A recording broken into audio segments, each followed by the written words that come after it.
예, 그래서 이제 벌금 체계를 나중에 공부를 하실 건데 일단 시험 제가 문제에서 지금 미리 말씀드린 게 뭐냐면 레벨 차이인데 지금 뭐 수치를 외우자는 게 아니라 일단은 강제 처분이라고 하는 게 뭐가 있다고 총 세 가지가 있다. 첫 번째가 불이 나 있는 대상물에 대한 강제 처분. 두 번째는 외의 대상물에 대한 강제 처분. 주정체된 차량에 대한 강제 처분이 있다고요. 근데 그 중에 제일 위에 거, 요게 이제 3년에 3천. 그 밑에 두 건은 둘 다 그냥 상표 벌금. 요렇게 이제 구성이 돼 있다라는 건 나중에 한번 정리를 하실 겁니다. 자, 이어서 사항 부분은 이제 크게 의미는 없어요. 뒷부분은.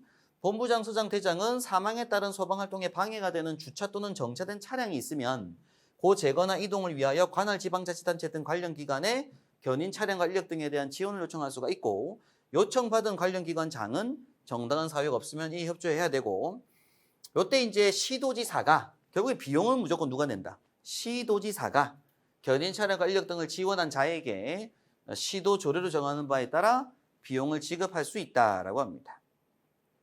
자, 제26조입니다. 자, 이제 무슨 명령? 피난명령이라고 해요. 피난명령. 자, 동그라미 1번에 본부장, 서장 또는 대장은 화재, 재난, 재해급박 위반상이 발생하여 사람의 생명을 위험하게 할 것으로 인정할 때에는 일정한 구역을 지정하여 그 구역에 있는 사람에게 피난할 것을 명할 수 있다. 이것도 이제 본부장, 서장, 대장입니다. 이것도 아주 벌금에서 공부하실 부분인데 100만 원 벌금에 처하는 부분인데 나중에 벌금할 때 한번 정리할게요. 자, 이어서 이제 본부장, 서장 또는 대장은 관할 서장 또는 경찰서장 또는 자치경찰단장에게 협조를 요청할 수도 있다. 자, 27조는 위험시설 등에 대한 긴급조치인데 마찬가지로 뒤에다가 명령이라고 붙여서 외우시면 돼요. 할 수 있는 명령들이 있다는 얘기입니다. 그중에 긴급조치 명령.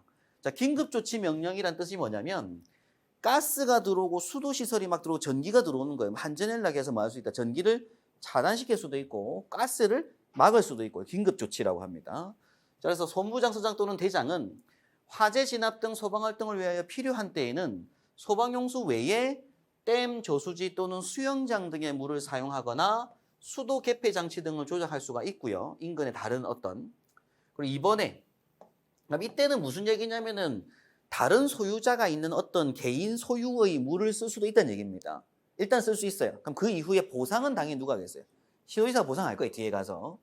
그다음에 이번에 본부장, 서장 또는 대장은 화재 발생을 막거나 폭발 등으로 확대되는 걸 막기 위하여 가스, 전기, 유류 시설에 대하여 이런 차단을 하는 등 필요한 조치를 할 수도 있다. 이런 얘기를 하는 거죠. 긴급 조치라고 합니다. 요게 이제 200만 원 벌금은 이제 300만 원 벌금보다 낮은 방해했을 때 또 벌금이 더 낮은 레벨로 넘어가는데 나중에 벌금 체계에서 한번 공부하도록 하고 또 이런 게 있다.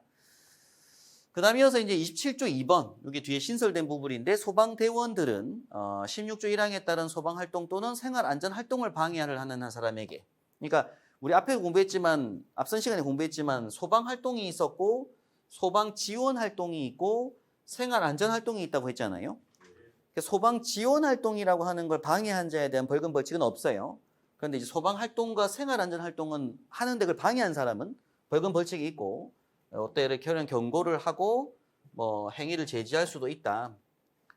그 다음에 이어서 이제 28조 넘어갑니다. 자, 28조는 계속 지금 이제 그 소방 활동에 대한 부분인데 소방 용수 시설 우리 지난 시간 했던 게 뭐였어요? 소화전, 급수탑, 저수조 또는 비상 소화 장치 그 함이 있었고 호스하고 관창 들어간 거 있었었죠, 그죠?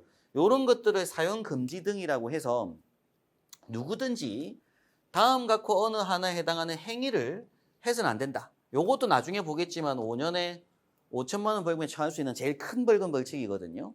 그래서 정당한 사유 없이 소방용수시설 또는 비상소화장치를 사용하는 행위 들어갑니다. 그러니까 함부로 물을 마는 거, 뺏쓰는 것도 안 된다 이거죠. 그래서 요것도 5년에 5천 될 수 있다는 거예요. 경각심을 주는 거죠, 사실은. 그래서 이제 행위를 제한하기 위한 그래서 이번에 정당한 사유 없이 손상, 파괴, 철거 또는 그 밖의 방법으로 이런 시설 또는 비상소지 효용을 해치는 행위. 그리고 또 이건 당연히 이제 3번은 당연히 소방관들의 어떤 정당한 활동을 방해하는 거니까 이건 소방활동 방해죠.